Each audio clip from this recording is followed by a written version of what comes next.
मोदींना कुणी प्रश्न विचारू नये म्हणून फडणवीसांनी मोदी येण्याआधीच पूरग्रस्तांसाठी पॅकेज जाहीर केलं।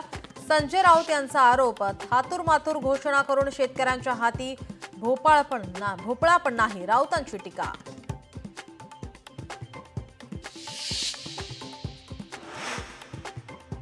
पुण्यात अजित पवारांचेच लागले अनधिकृत बॅनर। एकीकडे पुणे मनपाची अनधिकृत बॅनर विरोधी कारवाई, दुसरीकडे राष्ट्रवादीकडून अजितदादांचेच अनधिकृत बॅनर। मनपाकडून कारवाई होणार का याकडे लक्ष।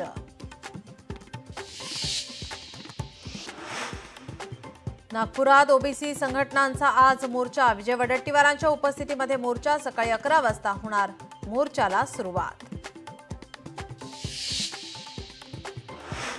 मराठा आरक्षणासंबंधीचा जीआर रद्द करा। जीआर रद्द होत नाही तोपर्यंत रस्त्यावर उतरणार, हाके यांचा इशारा।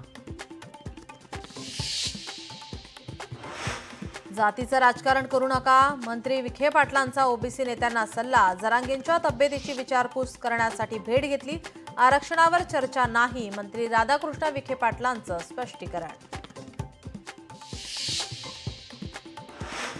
धुळ्यात तब्बल 11,000 मृत मतदारांचं मतदान। माजी आमदार अनिल गोटे यांचा गंभीर आरोप, निवडणूक आयोगाकडे पिटिशन दाखल करणार असल्याची माहिती। नाशिकच्या सरकारवाडा गोळीबार प्रकरणी पोलिसांची मोठी कारवाई। नुकतेच ठाकरेंच्या शिवसेनेतून भाजपमध्ये प्रवेश केलेल्या मामा राजवाडेंना अटक। मुख्यमंत्री फडणवीसांच्या नाशिक दौऱ्याच्या पार्श्वभूमीवर पोलिसांची जलद हालचाल। निलेश घायवळला सीपींनी शस्त्र परवाना दिला नाही। निलेश घायवळ विषयी पोलीस आयुक्तांशी बोललो, अजित पवार यांची माहिती। निलेश घायवळ पासपोर्ट प्रकरणी नवी माहिती समोर। कोर्टाचे आदेश असतानाही पासपोर्ट जमा केला नाही। खंडणी प्रकरणात 2021 मध्येच पासपोर्ट जमा करण्याचे होते आदेश।